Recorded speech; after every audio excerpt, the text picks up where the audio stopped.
Saudara Presiden ke-7 Republik Indonesia Joko Widodo meminta Rosyuryo dan Tifa Juyatisuma untuk langsung ke pokok perkara dalam sidang ijazahnya jika keduanya yakin ijazah Jokowi palsu.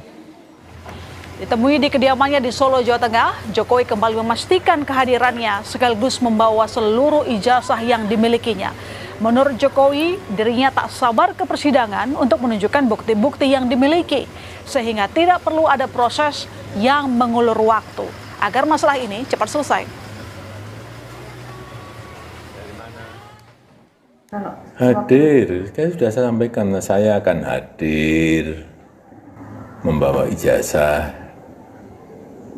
SD, SMP, SMA, dan nanti yang S1 yang sekarang di Kejaksaan, semuanya akan kita tunjukkan.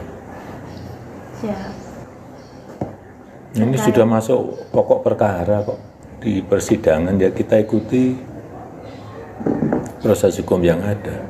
Bisa dibilang pra-peradilan kemarin mengulur waktu untuk persidangan ya Pak? Ya untuk apa? Kalau sudah yakin 100% palsu ya bawa aja buktinya. Masuk ke pokok perkara di persidangan mestinya. Sebelumnya tersangka fitnah dan pencemaran nama baik Jokowi Rosyuryo telah 4 kali mengajukan permohonan pra-peradilan dan juga merencanakan permohonan pra-peradilan kelima. Hakim mengabulkan sebagian gugatan pra-peradilan pertama dan menyatakan penggeledahan, penangkapan, dan penahanan Roy tak sah. Di putusan pra-peradilan kedua soal gugatan penetapan tersangka ditolak hakim. Sementara pra-peradilan ketiga yang mempersoalkan ganti rugi tidak diterima hakim. Roy menyebut akan mengajukan pra-peradilan kelima setelah sidang pra-peradilannya yang keempat dan setelah sidang pra-peradilan rekannya Dr. Tifa. Nah, karena sudah kita ajukan dan ternyata kurang pihak, maka kita akan ajukan lagi. Jadi jelas, tadi saya langsung maju ke kuasa hukum, maju langsung. Gitu. Saya langsung putuskan untuk kemudian kita maju dan kemudian kita ajukan kembali. Entah itu menjadi pra-peradilan yang kelima atau pra-peradilan berikutnya, ya tunggu saja tanggal mainnya. Karena pra-peradilan yang keempat itu adalah pra-peradilan besok tentang penyadapan. Pencekalan. Presiden ke-7 Republik Indonesia Joko Widodo mempertanyakan soal kasus ijazah yang juga belum memasuki sidang pokok pemeriksaan. Menurutnya, siapapun yang meyakini ijazahnya palsu, sebaiknya langsung saja membuktikan di pengadilan. Apa memang ada upaya mengulur waktu? Kita akan bahas bersama kuasa hukum Dr. Tifa Burhanuddin Suralaga dan kuasa hukum Joko Widodo Firman Pangaribuan yang masih kami tunggu melalui sambungan Zoom. Selamat petang Bang Burhanuddin. Selamat petang. Terima kasih sudah datang di Sapa Indonesia Malam. Pertanyaan pertama mungkin yang banyak dipertanyakan, apa sebenarnya alasan utama Dr. Tifa mengajukan pra-peradilan?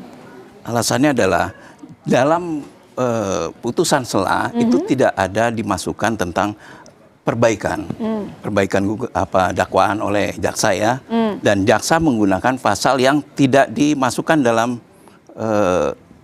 putusan sela tersebut. Ingat juga di sana dalam putusan sela amarnya itu mengatakan klien kami bebas. Bebas itu dalam pengertian kembali ke nol, sebelum ada masalah hukum ini, kan seperti di dalam hukum, berarti kembali ke dasar. Tidak ada lagi status tersangka, tidak ada status terdakwa. Tiba-tiba jaksa mengajukan gugatan yang diperbaikan, berarti itu klien kami dalam status terdakwa kembali. Sedangkan dalam putusan sela sudah dianulir status terdakwa tersebut. Jadi harusnya bukan begitu caranya. Jadi kalau misalnya Pak Jokowi mengatakan bahwa ini merupakan upaya mengulur waktu terkait dengan pra-peradilan yang diajukan oleh Roy atau mungkin Dr. Tifa, responan Anda gimana? Ini bukanlah mengulur waktu. Bukan mengulur waktu. Tapi mencari keadilan menurut klien Anda?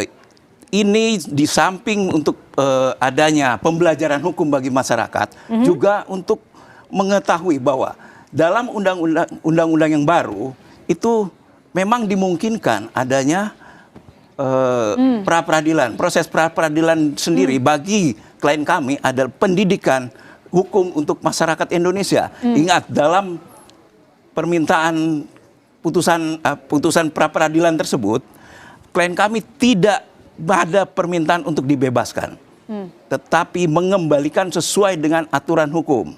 Oke, kalau ngomongin soal hukum, sebenarnya kan sudah ada pokok perkaranya. Kenapa tidak ladenin saja langsung di pengadilan seperti yang disampaikan oleh Pak Jokowi?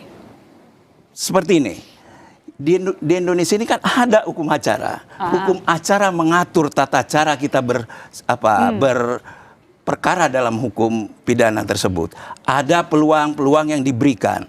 Ketidakcocokan antara jaksa dan klien kami itu yang harus diuji di dalam pra-peradilan tersebut. Tapi jangan-jangan sebenarnya masalahnya bukan tidak mau masuk ke pokok perkaranya, Pak Burhanuddin. Tapi mungkin Anda belum cukup yakin bukti yang dimiliki mampu bertahan di pengadilan, begitu? Kami tidak menguji bukti. Tidak menguji bukti? Kami tidak menguji bukti. Tapi kalau disampaikan oleh Pak Jokowi bahwa ya harusnya kalau mau cepat selesai, kalau misalnya Roy Suryo maupun Dr. Tifa punya bukti bahwa ijazah Jokowi adalah palsu, ya buktikan saja, bukan di persidangan. Betul sekali. Kenapa bukan itu yang diambil? Loh, seperti tadi kami katakan bahwa klien kami dalam hal ini adalah memberikan pembelajaran bahwa ada hak-hak warga negara yang harus dipertahankan. Ada tata cara dan aturan hukum yang harus dijalani, tidak dilanggarkan seperti itu. Jadi biarkan majelis hakim pra peradilan nanti akan menilai apakah benar langkah yang diambil oleh jaksa penuntut umum ataukah yang benar ini adalah langkah yang diambil oleh klien kami saat ini. Jadi Anda membantah dengan tegas pernyataan dari Pak Presiden yang menduga ini adalah upaya untuk mengulur-ngulur waktu? Sangat membantah, bukan membantah lagi, sangat membantah. Kami tidak akan mengulur waktu. Kami akan mengikuti persidangan nanti, walau sampai kapanpun juga. Oke, sekarang kita sudah terhubung dengan Firman Pangaribuan, kuasa hukum dari Jokowi. Selamat petang, Bang Firman. Bang Firman mendengar suara saya? Selamat malam, sorry macet nih, saya harus jadi zoom nih jadinya nih, berhenti dulu. Oke, baik. Langsung aja kalau gitu Bang Firman, mungkin Anda bisa sampaikan kan ini Pak Jokowi mengatakan bahwa pengajuan upaya pra-peradilan adalah upaya untuk mengulur-ngulur waktu. Tapi barusan Bang Burhanuddin bilang tidak demikian. Kami ingin memberikan edukasi hukum kepada masyarakat. Oke, jadi sebenarnya kan sudah jelas ya. Ini kita bicarakan mengenai case-nya, aduannya Pak Jokowi ya. Bagaimana ada putusan pengadilan yang mengatakan yang sudah berkekuatan hukum tetap ya terkait dengan Prapit bahwa upaya untuk memasukkan Prapit setelah sidang itu dimulai dan atau adanya suatu upaya untuk membuat berkali-kali seperti itu ya, dan juga upaya untuk ini adalah merupakan upaya mengulur-ngulur waktu ya, untuk menghindari adanya pemeriksaan perkara pokok. Maka Pak Jokowi sebenarnya menyampaikan ya kita kalau kita sudah menuduh gitu ya, Bu Tifa dan Pak Roy sudah menuduh bahwa Bapak Jokowi ijazahnya palsu gitu ya, ya tentu kan yang tepat adalah bagaimana segera kita masuk ke dalam pokok perkara untuk melakukan pembuktian seperti itu. Oke, Bang. Namun demikian, ya. Bang Firman, kalau memang dugaannya adalah untuk mengulur-ngulur waktu, menurut Anda, kenapa pihak Roy dan pihak Dr. Tifa mau mengulur-ngulur waktu? Mereka tidak punya bukti yang kuat di persidangan atau gimana menurut Anda? Nah, kalau itu kan saya serahkan kepada pihak Pak Roy dan Bu Tifa. Tapi kan enggak, maksudnya kan kita jadi pengen tahu kenapa Pak Presiden Jokowi ke-7 mengatakan hal itu. Yang pasti sesuai dengan putusan pengadilan tadi yang saya sampaikan, ini adalah upaya mengulur-ngulur waktu. Kenapa? Karena kan di dalam Prapit kan yang bisa mengajukan Prapit itu kan adalah tersangka. Hari ini sidang ya di Jakarta Timur. Sudah disampaikan dibuka dan hakim mengatakan bahwa ditanyakan terdakwa di mana, hadir atau tidak hadir. Artinya sebenarnya kan Bu Tifa dalam kapasitasnya sekarang kan sebagai terdakwa kan tidak bisa mengajukan pra-peradilan. Sehingga maksud saya itu adalah satu upaya nih mengenai apakah Bu Tifa atau Pak Roy tidak memiliki bukti dan sebagainya. Tadi malam saya ada di talk show suatu TV ya. Saya tanya sama beliau, Mas Roy, apakah Mas Roy menyajikan ijazah Pak Jokowi yang Mas Roy terima, yang mana dari ijazah dari beberapa KPU ya, ada apa namanya, legalisir dan sebagainya, kemudian menyajikan adanya beberapa dokumen mengenai Pak Jokowi di UGM, itu mengatakan ijazah Pak Jokowi palsu. Mas Roy bilang Ya, tidak begitu dan sebagainya. Intinya tidak mengatakan bahwa ijazah Pak Jokowi palsu. Kira-kira gitulah. Nah, artinya kami akhirnya melihat bahwa sebenarnya apa sih yang ingin disampaikan sama Mas Roy sama Bu Tifa kan gitu. Yang pasti hari ini pada sidang tadi di Jakarta Timur, saya mencermati bahwa sudah dipanggil kan, tetapi tidak hadir seperti itu. Sudah Iya. dimulai persidangan pun sampai dengan selesai sidang ditutup pun tidak hadir. Oke. Nah, ini kan suatu hal yang menurut saya dipertontonkan bahwa ya saya bisa saja nggak hadir. Nah, kenapa? Kira-kira begitu. Apakah ini merupakan suatu langkah yang memang perlawanan, sebagaimana selalu disampaikan kami melawan? Ya saya lihat. Tapi itu fakta bahwa tadi tidak hadir dan saya rasa ini mencederai kepercayaan, di mana dikasih kepercayaan tidak ditahan dan sebagainya. Saya rasa itu dulu sebentar. Iya, Pak Burhanuddin katanya ingin mengedukasi hukum ke masyarakat, tapi kenapa nggak hadir tadi? Nanti dijawab, kami segera kembali saudara. Tetap di Sapa Indonesia Malam.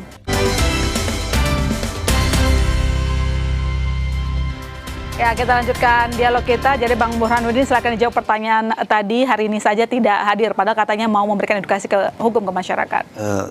Saya jelaskan dulu Baik. bahwa prosedur bersidang itu kan jaksa harus memanggil ya. Sebelum adanya persidangan awal itu jaksa harus memanggil. Sudah jelas di sana diatur dalam KUHP bahwa paling lambat 7 hari sebelum persidangan itu panggilan sudah diterima. Sedangkan klien kami menerimanya kemarin malam. Jadi kurang dari 24 jam baru menerima panggilan tersebut. Walaupun panggilan tersebut tertanggal 10 Agustus. Kami menerima 12 Agustus malam hari.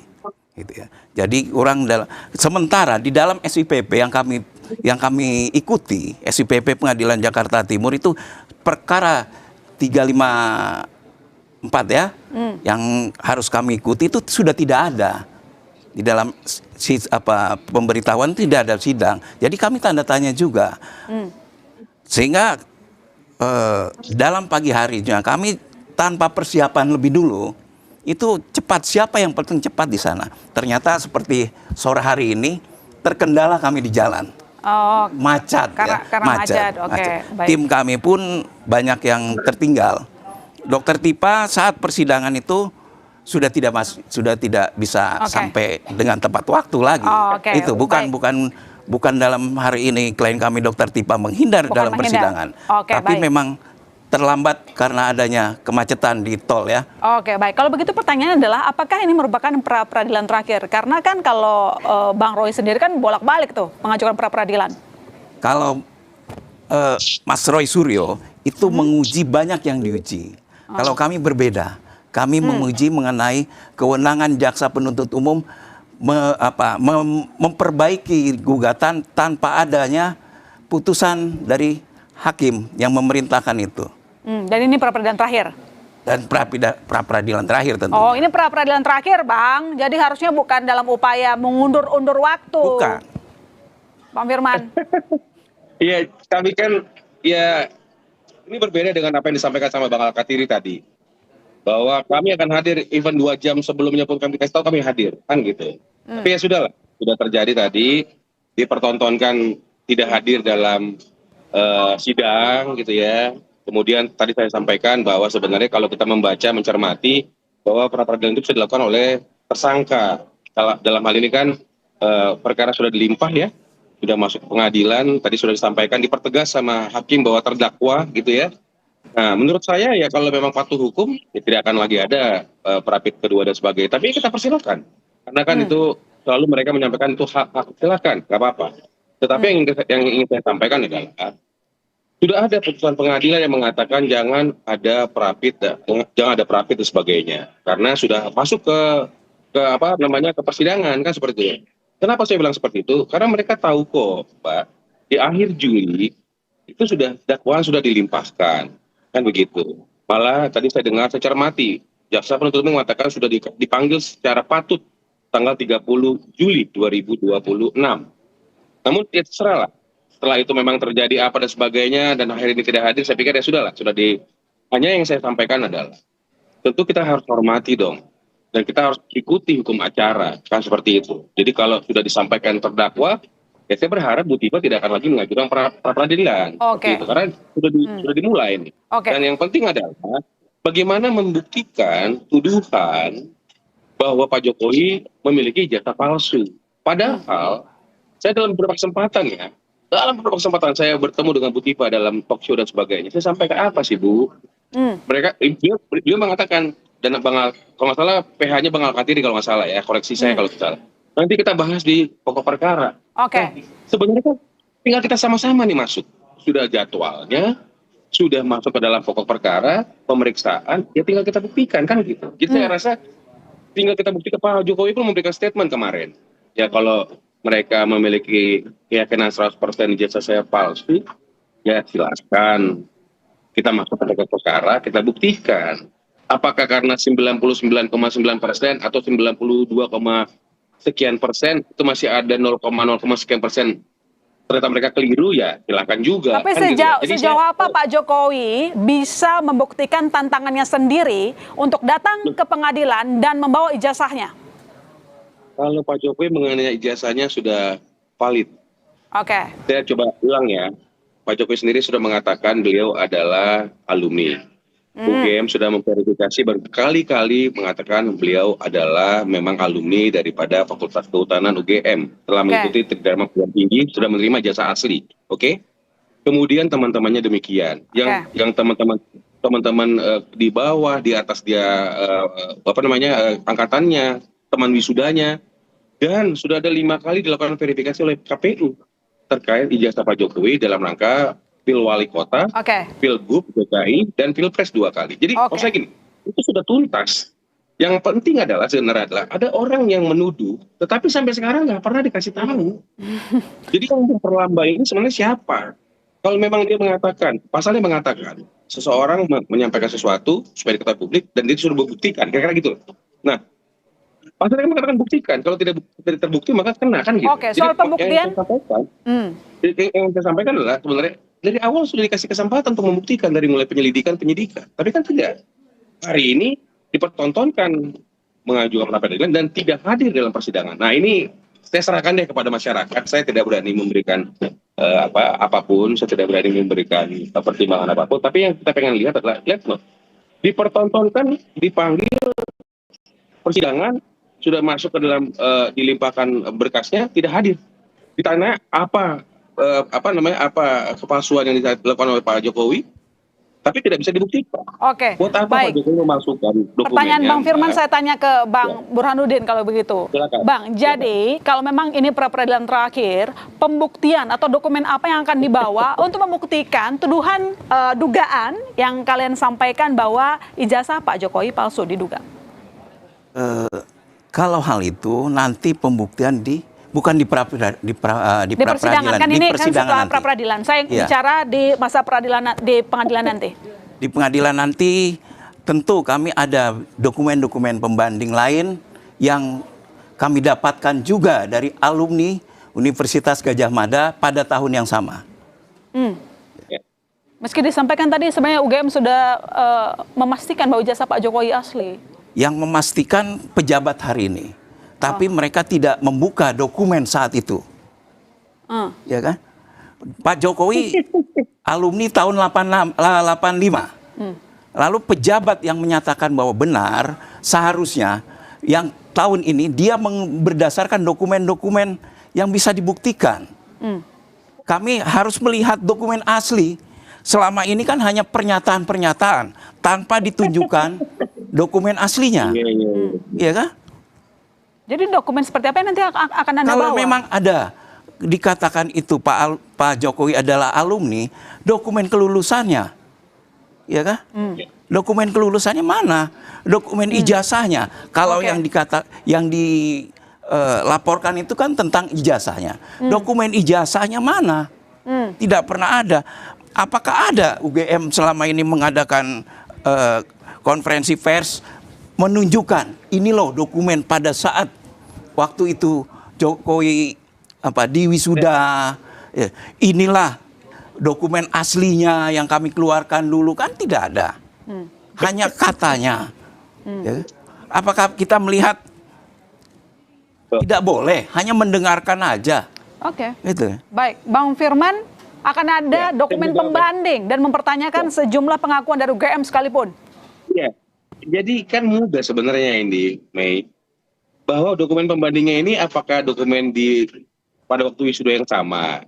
Karena yang dipertontonkan sama Mas Roy kemarin pun adalah dokumen yang wisudanya di bulan 5. Jadi kalau nggak salah UGM itu 3 atau 4 kali dia wisuda, seperti itu. Ya.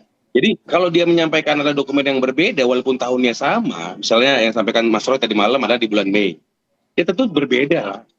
Kedua, sudah disampaikan Bu Ova adalah merepresentasi UGM, ya. Apakah itu kurang? Kalaupun itu kurang misalnya, ya kan? KPU tadi Mas Roy kemarin ya pada waktu saya ada di acara menyampaikan dia sudah menerima semua dari KPU lengkap, ya. Apakah itu yang sudah diverifikasi oleh KPU juga tidak bisa dilihat sebagai ijazah? Dan jangan lupa loh, Mbak Mei, mereka tersangka ini, terdakwa yang sekarang jadi terdakwa ini sudah melihat langsung loh dengan mata kepala mereka sendiri loh ijazah tersebut, ya. Jadi apalagi gitu loh. Dan perlu diingat, satu dari diantara mereka yang mengatakan memeriksa ijazah Bapak sudah mengatakan juga asli, Pak Rismon. 2 orang lainnya juga mengakui bahwa ada kekeliruan dan mengajukan RJ. Sehingga apa keabsolutan apa yang mereka punya gitu loh. Padahal sudah diperlihatkan dan sebagainya dan sudah dilihat langsung loh oleh Mas Roy, oleh Bu Tifa loh. Seperti itu. Kita tunggu nanti adu bukti di pengadilan. Terima kasih Bang Firman, terima kasih Bang Burhanuddin telah bergabung di Sapa Indonesia Malam.